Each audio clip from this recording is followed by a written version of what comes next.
My wife just told me that friends are forever, but husbands come and go. Let me explain how we got to this point, because those words changed everything between us. It was a Friday evening, and I had just finished making dinner reservations at this Italian place we both love. I was excited because we hadn't had a proper date night in about 3 weeks. Every weekend seemed to be consumed by her plans with her girlfriends from college, her book club friends, or her coworkers. Don't get me wrong, I'm not against her having friends. But when your wife consistently chooses everyone else over you, it starts to wear on a guy. I walked into the living room where she was scrolling through her phone. Hey, I made us reservations for tomorrow night at Giovanni's. 7:30. She didn't even look up from her screen. Oh, I can't. The girls and I are doing a wine tasting tour in Napa tomorrow. Remember? I told you about it. Actually, she hadn't told me. This was news to me, just like most of her weekend plans. That's the third Saturday in a row you've had plans without me. Finally, she glanced up with that expression she gets when she thinks I'm being unreasonable. What's your point? My point is that we're married. Shouldn't we spend some time together? Just the two of us. She set her phone down and looked at me like I'd just suggested we move to Mars. You're being dramatic. We spend time together all the time. When? When we're both too tired to talk after work. When we're watching Netflix and you're on your phone the entire time. Her face hardened. Look, I'm not going to apologize for having friends. These relationships are important to me. Friends are forever. Husbands come and go. The words hit me like a slap. I stood there for a moment, processing what she'd just said. 8 years of marriage. And this is how she viewed our relationship? Temporary? Disposable? I could have gotten angry. I could have yelled. Instead, I nodded slowly. You're absolutely right. Friendship is valuable. She seemed surprised by my calm response. Maybe she expected a fight. Good. I'm glad you understand. I do understand. Completely. The next morning, I got a text from my buddy from work inviting me to watch the game at a sports bar. Normally, I would have declined because I thought she might want to do something together when she got back from Napa. But her words kept echoing in my head. Friends are forever. Husbands come and go. I texted back, count me in. When she returned from her wine tour that evening, slightly tipsy and in a good mood, she found me getting ready to leave. Where are you going? Out with friends. You know, building those forever relationships you mentioned. She looked confused. What friends? The ones I've been neglecting because I thought spending time with my wife was more important. Silly me, right? I grabbed my keys and headed for the door. Don't wait up. Friends are forever, remember. The next week, I started saying yes to everything. When my college roommate invited me to a brewery opening, I went. When my neighbor asked if I wanted to join his hiking group, I signed up. When my coworkers suggested happy hour, I was there. For the first time in years, I wasn't sitting at home on Friday nights wondering when my wife would be back from her latest social adventure. I was creating my own. She seemed pleased at first. I'm so glad you're finally getting out more, she said one evening as I headed out to play poker with some guys from the gym. This is much better than you moping around the house. Moping around the house. That's how she saw me wanting to spend time with her. 2 weeks into my new social calendar, she made an offhand comment that caught my attention. We should do something together this weekend. I checked my phone. Can't. I'm going camping with the hiking group Saturday, and Sunday I promised my buddy I'd help him work on his truck. Oh, she looked genuinely surprised. Well, what about Friday night? Trivia night at O'Malley's. But you're welcome to come if you want. She wrinkled her nose. That dive bar. No thanks. Your choice. Friends are forever, though, so I'm going. By the 4th week, I had joined a recreational volleyball league, started attending a monthly poker game, and even signed up for a cooking class. My calendar was as packed as hers had always been. One evening, she approached me while I was checking messages from my various friend groups. You're always on your phone now. I looked up at her. Just coordinating with friends. You know how important that is. She shifted uncomfortably. I meant we could maybe watch a movie tonight. Sorry, already committed to guys' night at Dave's place. We're watching the fight. You could skip it just this once. I closed my phone and looked at her directly. Why would I skip it? These relationships are important to me. Friends are forever, right? She opened her mouth to respond, then closed it again. For the first time in weeks, she had nothing to say. As I headed out that night, I realized how much I'd been missing. I'd forgotten how good it felt to have people genuinely excited to see you. To be part of something beyond just waiting at home for your spouse to remember you exist. My wife had taught me a valuable lesson about priorities. I was finally putting that lesson into practice. Week 5 of my social renaissance brought some interesting developments. My wife seemed genuinely happy that I was finally getting a life, as she put it. What she didn't realize was that I was simply following her blueprint for prioritizing relationships. Monday morning, I got a text from my old college buddy inviting me to a weekend golf tournament. Without hesitation, I confirmed my spot. Later that evening, as my wife was getting ready for her weekly dinner with her book club friends, she mentioned wanting to visit her parents that weekend. "Oh, I can't make it," I said casually while tying my running shoes. "Golf tournament with the guys." She paused, mascara wand halfway to her eye. "Since when do you play golf tournaments?" "Since I realized how valuable male friendships are. You've been telling me for years." She finished applying her mascara with more force than necessary. "Well, I guess I'll go alone then." "Sounds good. Friends are forever, so I'm sure your parents will understand." The hiking group had become a regular Saturday morning commitment. We'd hit different trails around the area, grab breakfast afterward, and sometimes extend the day with other activities.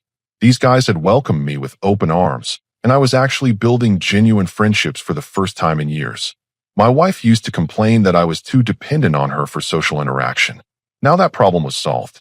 When she left for her Saturday morning yoga class followed by brunch with her girlfriends, I was already gone on the trails. The volleyball league met Tuesday and Thursday evenings.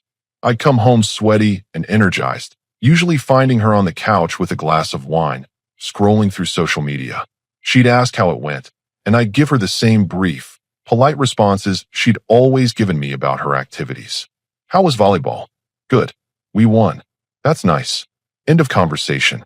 Just like it had always been when I asked about her book club or her girls' nights. By week 6, my transformation was complete. I had regular commitments every day of the week. Monday was poker night. Tuesday and Thursday were volleyball. Wednesday was the cooking class I'd joined. Friday was trivia night with my work buddies. Saturday was hiking. Sunday was football watching or helping friends with various projects. My wife started commenting on how busy I'd become. "You're never home anymore," she said one Wednesday as I grabbed my keys for cooking class. "Sure I am. I'm home every night, just like you always were after your social events." "That's different." "How is it different?" She couldn't answer that question. The cooking class was actually her idea originally. She'd suggested we take it together months ago, but then her schedule got too busy with her friends. So I signed up alone and met a great group of people who shared my interest in learning new cuisines. We even started having monthly potluck dinners where everyone brought dishes we'd learned to make. One Thursday, I came home from volleyball to find her sitting in the kitchen with a cup of tea, looking somewhat lost. "How was your day?" I asked, grabbing a bottle of water from the fridge. "Fine. Just had lunch with the girls." "That's nice. Same restaurant as always." "Yeah." She seemed like she wanted to say more, but I was already heading upstairs to shower. Friday trivia nights had become legendary among my coworkers. Our team was actually pretty good, and we'd started going to different bars around town to test our skills. My wife used to tease me about knowing random facts. Now those facts were helping us win gift cards and bar tabs. The really interesting development came during week 7. My wife started asking more questions about my activities. "Who's in your hiking group?" "Just some guys who like being outdoors." "Good people. What do you talk about?" "Life, sports, work, normal stuff." "Do any of them have wives or girlfriends?" "Some do." "What?" "Just curious." But I could see something shifting in her expression. For years, she'd had this confidence that came from being the social one in our relationship. I was the homebody who waited for her to come back with stories about her adventures. Now I had my own stories, my own inside jokes, my own group chats buzzing with plans and updates. One Saturday, she decided to sleep in instead of going to yoga. When I got back from hiking, I found her still in her pajamas, looking through old photo albums. "Good hike?" she asked. "Great. We did the canyon trail, then grabbed breakfast at that new place downtown. The pancakes were incredible." "Sounds fun." It was. "What are you up to today?" "Nothing really. The girls are all busy with family stuff." For the first time in our marriage, my Saturday was packed while hers was empty. The irony wasn't lost on me, even if it seemed to escape her notice. That evening, she suggested we order takeout and watch a movie together. "Can't tonight." Monthly potluck dinner with my cooking class friends. "Oh," she looked genuinely disappointed. "Maybe tomorrow?" "Sunday is football at my buddy's place." "Big game." She nodded slowly. and I could see her processing the fact that my schedule was now as full as hers had always been. The difference was, I wasn't asking her to rearrange her life for me. I was simply living by the principles she taught me. Friends are forever. These relationships matter. You can't depend on your spouse for all your social needs. As I got ready for the potluck dinner, she watched me from the bedroom doorway. You seem really happy lately. I paused while adjusting my collar. I am happy. I have a great group of friends now. You were right about how important that is. She smiled, but it didn't quite reach her eyes. I kissed her cheek on my way out, just like she'd always done to me. Don't wait up. You know how these dinner parties can go. For 8 weeks, I'd been following her example perfectly. The only difference was, now I was the one with the full social calendar. Week 8 brought the first real crack in my wife's confidence. I was getting ready for trivia night when she approached me with an unusual request. Hey, would you mind skipping trivia tonight? I thought maybe we could try that new Thai restaurant. I looked up from lacing my shoes. Tonight? But the guys are counting on me for the science and history categories. Just this once. Sorry, but I made a commitment. These friendships are important to me.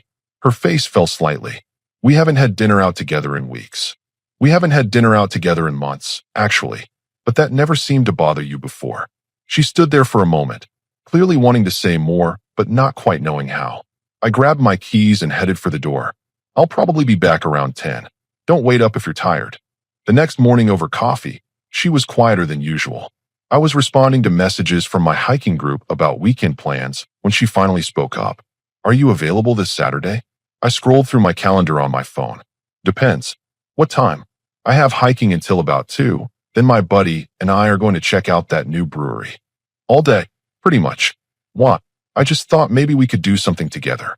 I looked at her over my coffee cup. Like what? I don't know. Something fun. Something we both enjoy. When was the last time you made weekend plans that included me? She opened her mouth, then closed it. We both knew the answer to that question. That's different, she finally said. How? Because. She trailed off, unable to finish the sentence. Because what? Because your friends were more important? Because husbands come and go? Her cheeks flushed. I didn't mean it like that. How did you mean it then?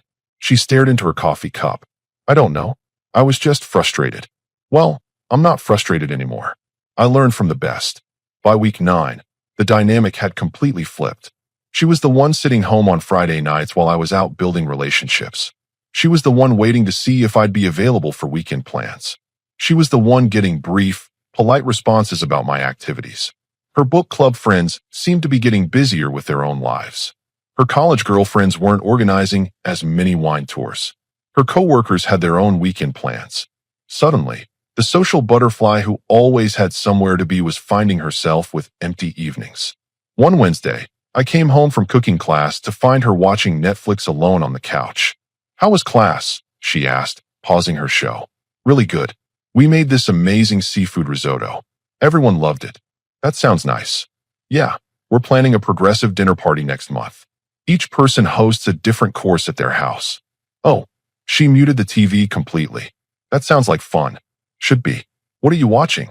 Just some romantic comedy. Nothing special. I could see the loneliness in her eyes, but I wasn't going to be her backup entertainment anymore. Well, I'm pretty beat. Think I'll head to bed. Okay, good night. As I headed upstairs, I heard her unmute the TV, but somehow it seemed louder than before, like she was trying to fill the silence. Thursday after volleyball, she was waiting up for me with a glass of wine and that smile she used to use when she wanted something. Hey there, athlete. How was the game? We won. 3-1. That's great. Her enthusiasm seemed forced. Want to share a bottle of wine? We could talk. I was sweaty and tired. Thanks, but I need to shower and get to bed. Early morning tomorrow. What's tomorrow? Work, then happy hour with the guys to celebrate Johnson's promotion. Oh, the smile faded. Another late night then. Probably. You know how it is. Actually, she didn't know how it was. She'd been living this exact lifestyle for years. The weekend brought the most interesting development yet. Saturday morning, as I was getting ready for my hike, she was still in bed scrolling through her phone. No yoga today? I asked. Canceled. Teacher is sick. What about brunch with the girls? They're all busy with family stuff. So you have the whole day free? Looks like it. She gave me a hopeful look. Maybe you could skip hiking today. I finished tying my boots. Can't do it. The group is depending on me to navigate the new trail. Just this once. These guys have become real friends. I'm not going to let them down. She pulled the covers up to her chin. Fine. Go have fun. I will. Friends are forever, right?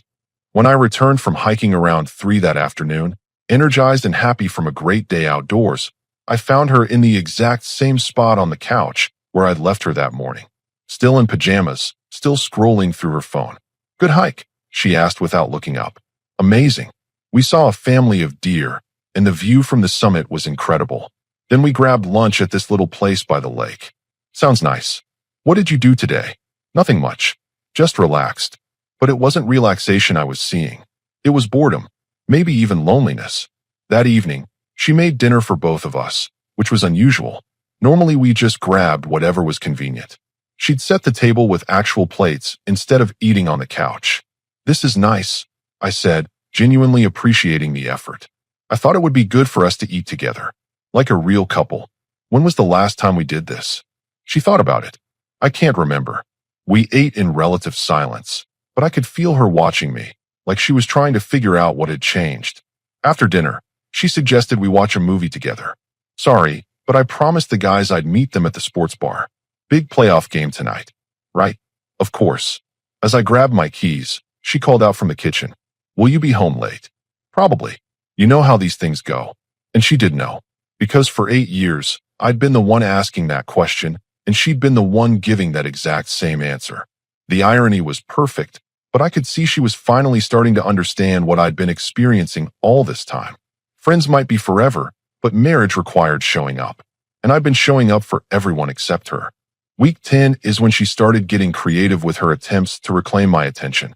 It began innocently enough. Tuesday morning, as I was getting ready for work, she announced she wasn't feeling well. I think I might be coming down with something. Headache, nausea, the works. That's rough. You should rest today. Maybe you could skip volleyball tonight, just in case I need anything. I paused while knotting my tie. Do you need me to pick up medicine on my way home from work? Well, no, but then you should be fine. Take some ibuprofen and drink plenty of water. I'll be back around 9. Her mysterious illness disappeared by the time I returned from volleyball. Thursday brought a new emergency. I was about to leave for my second volleyball game of the week when her car suddenly wouldn't start. The engine just makes this weird clicking noise. I think I need a jump start. Did you call roadside assistance? I thought maybe you could help me. I'm not really a car guy. AAA will get you sorted out faster than I could. But you're supposed to leave for volleyball right now. Yeah, that's why calling the professionals makes more sense. She stared at me like I'd suggested she walk to Mars. You're really not going to help me? I'm helping you by suggesting the most efficient solution. AAA will be here in 30 minutes. I kissed her forehead. Have a good evening. See you when I get back. Saturday morning brought the most elaborate attempt yet. I was loading my hiking gear when she emerged from the bathroom looking genuinely distressed. The toilet is overflowing upstairs. Water is getting everywhere. I dropped my backpack and followed her upstairs. Sure enough, there was water on the bathroom floor. But when I looked at the toilet, it was functioning perfectly fine. Weird. Seems to be working now. But there was so much water. What if it happens again? If it happens again, we'll call a plumber. But right now it's fine. Maybe you should stay home today, just in case. I looked at her directly. Did you overflow this toilet on purpose? Her face went red. Of course not. Why would you think that? Because in 10 weeks of mysterious car troubles, sudden illnesses, and household emergencies, they all seem to happen right when I'm about to leave for plans with friends.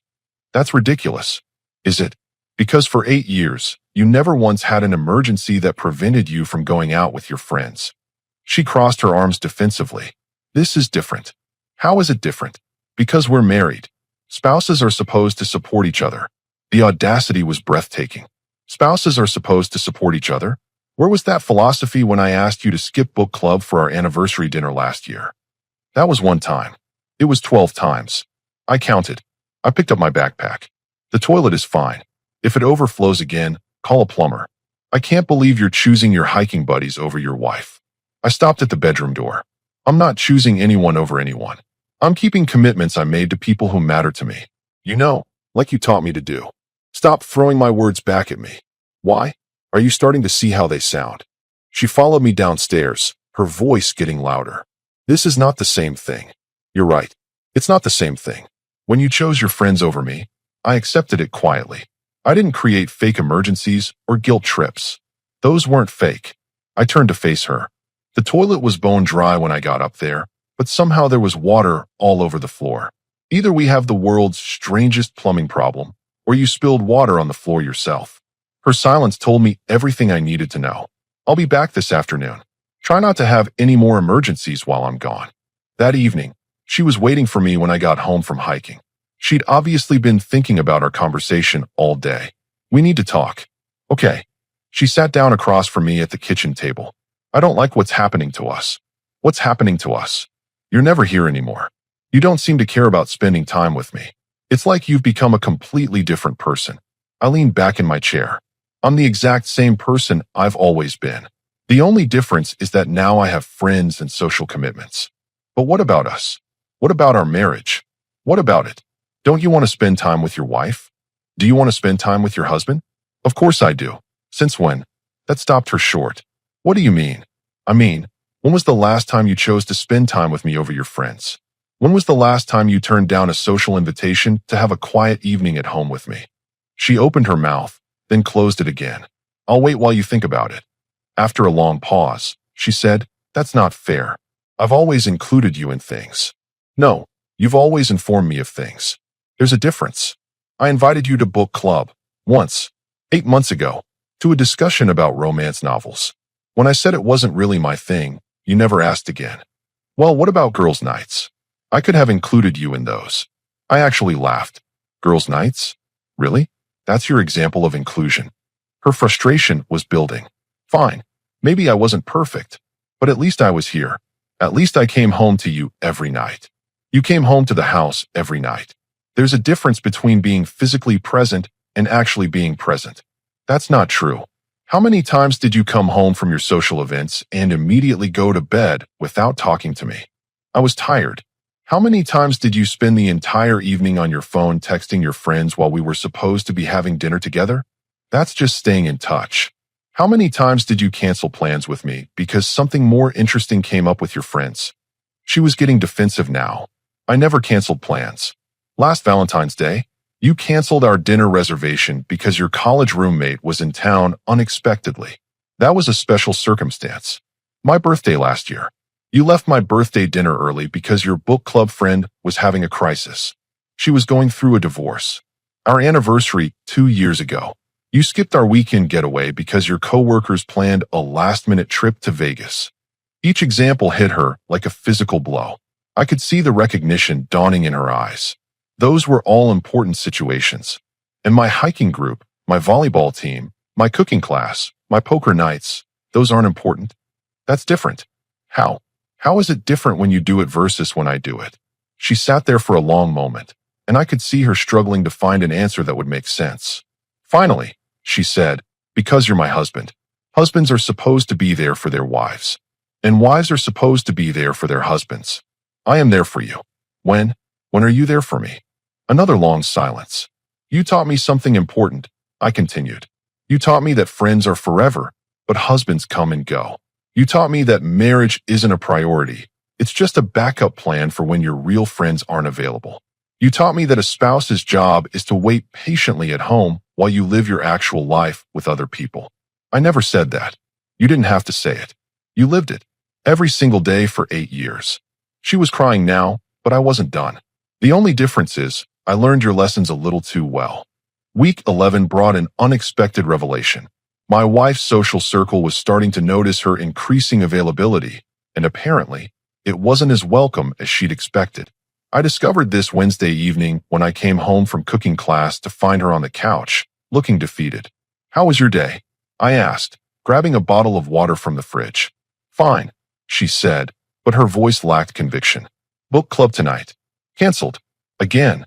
That's the 3rd week in a row. I know. Something in her tone made me pause. Everything okay? She shrugged. The girls said they needed a break from meeting so frequently. Apparently, some of them think we've been getting together too much. The irony was rich. For years, she'd been the one pushing for more frequent gatherings, more social events, more girl time. Now that she actually needed those connections, they were pulling back. Thursday brought more evidence of her social circle shrinking. I was getting ready for volleyball when she mentioned her lunch plans had fallen through. What happened? Nothing really. Just some scheduling conflicts. But I could see there was more to it. Over the next few days, I pieced together what was happening. Her friends had gotten used to her always being busy, always having something going on. They'd adapted by making their own plans without checking with her first. Now that she was suddenly available all the time, it felt desperate to them. Saturday morning, while I was preparing for my hike, she got a phone call that I couldn't help but overhear. "Hey, what are you guys up to today?" Pause. "Oh, you're going shopping? Can I come?" Another pause, longer this time. "Okay, no problem. Maybe next time." When she hung up, she saw me watching. "They already have a car full," she explained quickly. "Right. But we both knew that in the past, they would have found room or taken two cars. The dynamic had shifted, and she was no longer the priority she'd once been in her own friend groups. That afternoon, when I returned from hiking, I found her cleaning the house with an intensity that suggested she was working through some emotions. "Productive day?" I asked. "I guess. Got a lot done around here. Any other plans tonight?" "No. You. Poker night at my buddy's place." She nodded, but I could see the disappointment. For the first time in our marriage, she was the one with an empty Saturday night. Sunday brought a conversation that had been building for weeks. She was sitting at the kitchen table with her coffee when I came downstairs, and I could tell she'd been waiting for me. "I've been thinking about what you said the other day." "Which part?" "All of it. About how I've treated our marriage. About my priorities." I poured myself coffee and sat down across from her. "Okay, I think you might be right. About some things. Some things. Maybe I did take you for granted." It was the first real admission she'd made, and I could see how hard it was for her to say. "Maybe." She looked down at her coffee cup. "Okay, I did take you for granted. I thought you'd always be here, always be available when I needed you. And now I know what it feels like to be the one waiting around for someone else to have time for you." We sat in silence for a moment. Then she continued, "My friends don't really need me the way I thought they did. When I was always busy, always unavailable, I was more interesting to them. Now that I'm always free, they seem less excited to include me." That's an interesting observation. I used to think that made me popular. Always having somewhere to go, always being invited to things. But maybe it just made me seem like I had better options than them. And now they think I don't have better options. So hanging out with me isn't as appealing. She was starting to understand something fundamental about social dynamics that she'd never really considered before. "I never thought about it from your perspective," she admitted. "How it must have felt to always be my second choice. Or third choice. Or fourth choice." She winced. "I deserve that. I'm not trying to hurt you. I'm just being honest. I know, and I'm starting to see how selfish I've been." That evening, she made another attempt to spend time together. "I know you probably have plans, but I was thinking maybe we could order pizza and watch a movie, like we used to do when we were dating." I considered it. This was the first time in months that she'd suggested a genuine activity together, without any ulterior motive or manufactured emergency. "I do have plans. Sunday football at my buddy's place." Her face fell. "But," I continued, "maybe you'd like to come with me? Meet some of my friends." She looked surprised. "Really? Sure. They're good people. A few of them bring their wives or girlfriends. I'd like that." It was a small step, but it felt significant. For the first time in our marriage, she was willing to enter my social circle instead of expecting me to fit into hers. That Sunday, watching her interact with my friends, I saw a different side of her. She was nervous at first, which was unusual for someone who considered herself socially confident. But gradually, she relaxed and actually seemed to enjoy herself. On the drive home, she was quiet for a while before speaking. "Your friends really like you." "Yeah, they're great guys. I mean, they really respect you. The way they talk to you, include you in conversations, ask your opinion on things. That's what good friends do." I never noticed that before. In my friend groups, there's always this undercurrent of competition. Who has the most interesting life? Who's doing the most exciting things? But with your friends, it's different. How so? They just seem to genuinely enjoy each other's company, without all the drama and social positioning. It was an insightful observation, and it told me she was starting to see the difference between superficial social connections and real friendships. "Maybe that's because none of us are trying to prove anything," I said. "We just like hanging out together." I think I've been trying to prove something for a long time. What were you trying to prove? That I was interesting. That I had options. That my life was full and exciting. And now I'm realizing that having a full calendar doesn't necessarily mean having a full life. We pulled into our driveway, but neither of us moved to get out of the car. I miss us, she said quietly. What do you miss about us? I miss feeling like we were a team. Like we were building something together instead of just living parallel lives in the same house. It was the most honest thing she'd said in years. We can't go back to the way things were, I said. I know. I'm not going to give up my friends or my activities to sit around waiting for you to remember I exist. I don't want you to. But if you want to rebuild what we have, it's going to require both of us making each other a priority. I understand. Do you? Because for 8 years, you've had a husband who made you his priority while you made him an afterthought. That dynamic can't continue. She nodded, and I could see she was finally grasping the full scope of what needed to change. I want to try, she said. To do better. To be better. Then we'll try together. It wasn't a guarantee of success, but it was the first real conversation we'd had about our marriage in years. 3 months later, our marriage looked completely different, and for the first time in years, it actually felt like a partnership. The change didn't happen overnight. It started with small gestures. She began asking about my activities not to guilt me out of them, but because she was genuinely interested. When I told her about our hiking adventures or volleyball victories, she listened with real attention instead of scrolling through her phone. More importantly, she started making different choices. When her book club friends invited her to a weekend wine tour that conflicted with a date night we'd planned, she chose our date night. When her college roommate wanted to do a last-minute girls' trip, she politely declined because we had tickets to a concert. Friends are important, she told me one evening, but you're my partner. That has to mean something. The real breakthrough came when she suggested we find activities we could enjoy together, not replacing our individual friendships, but adding shared experiences to our lives. We joined a couples hiking group that met twice a month. We started taking dance lessons on Thursday nights. We even found a trivia night at a restaurant halfway between our usual spots, where both our friend groups could merge occasionally. She also made an effort with my existing friends. Instead of seeing them as competition for my time, she got to know them as individuals. She started joining our Sunday football gatherings regularly, and even suggested hosting poker night at our house once a month. I was so focused on proving I didn't need you that I forgot why I chose you in the first place, she said one Saturday morning as we got ready for a couple's hike. What made you remember? Watching you with your friends, seeing how they respect you, how happy you are when you're doing things you actually enjoy. I realized I wanted to be part of that happiness, not just someone you came home to afterward. The biggest change was in how we communicated about our schedules. Instead of informing each other of our plans, we started discussing them. We each maintained our individual friendships and activities, but we also blocked out time specifically for us. Friday nights became our night. No matter what invitations came up, that time was sacred. We'd cook dinner together, watch movies, or just talk about our week. Simple stuff, but it rebuilt the foundation we'd let crumble. I used to think that needing my husband meant I was weak, she admitted during one of these Friday conversations. Like successful women should be completely independent. And now I think choosing your husband means you're smart. Why wouldn't I want to prioritize the person I actually married? 6 months after my social transformation began, we were both different people. I'd learned to value myself enough to maintain friendships and interests outside our marriage. She'd learned that being married meant making her spouse a priority, not an afterthought. The old dynamic where she had all the social power was gone. Instead, we were both interesting people with full lives who chose to share those lives with each other. You know what's funny? She said one evening as we prepared dinner together before heading to dance class. What? My friends used to make jokes about how you were always available, always waiting around for me. They thought it was kind of pathetic. And now they're jealous. They see how we actually enjoy each other's company, how we make plans together, how we're both happy. Half of them are in marriages where they avoid their husbands.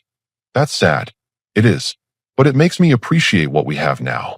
That night, as we danced together in class, I realized we'd both learned the most important lesson about marriage. Forever doesn't mean taking someone for granted. Forever means choosing them every day, making them a priority, and building a life together instead of just living parallel lives in the same house. My wife had been right about one thing. friends are forever. But what she'd learned, and what I'd helped her understand, was that forever includes your life partner. Actually, it starts with them. We never did get back to the way things were. We got to something much better. A marriage where both people mattered, where both people were prioritized, and where friendship and partnership weren't competing forces but complementary ones. Friends are forever, but marriage is supposed to be forever too. And now, finally, we were both committed to making that promise real. 그 슈발 그래도 쇼파는 들고 가야 돼. 예. 딴 건 몰라도 쇼파는 들고 가야 되기 때문에 쇼파는 포기 못 한다. 쇼파는 들고 가야 되니까 예. 용달 불러야 되긴 불러야 되네. 예. 그래 그러면 최대한 필요 없는 거는 예, 장롱 같은 거는 집에다 냅두고 예, 뭐 냉장고나 에어컨 같은 것도 예, 갔는데 뭐 옵션에 있으면은 그것도 그냥 예, 몰룸에 냅두고 예, 합시다.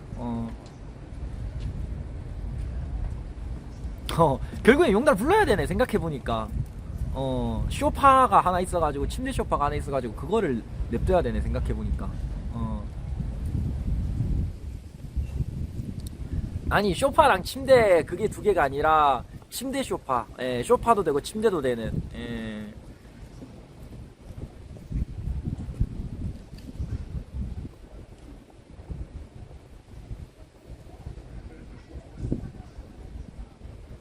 예, 뭐 막말로다가 뭐 침대는 있어야지 그래도 땅바닥에 잘 수는 없잖아.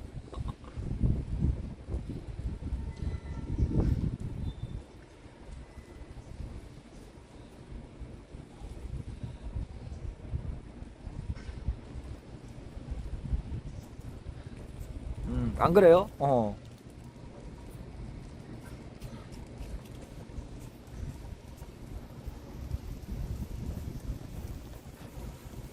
진짜 만약에 이거 다 만약에 갖다 버린다고 하자. 그럼 끝도 없어 진짜. 진짜 끝도 없어요. 뭐 전자레인지 뭐 이런 거 빼고는 예? 다 갖다 버려야 돼 진짜. 그럼 끝도 없다니까. 예.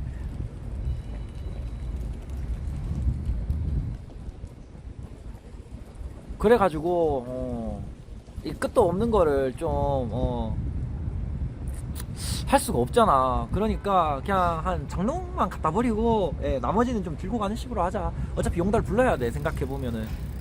용달 불러야 뭐 책상을 옮기고 뭘 옮기고 하지. 어차피 용달 부르는 김에 뭐 짐 얼마 없으니까 책상이랑 소파 같은 거 같이 해가지고 옮기고 뭐 해야지 뭐.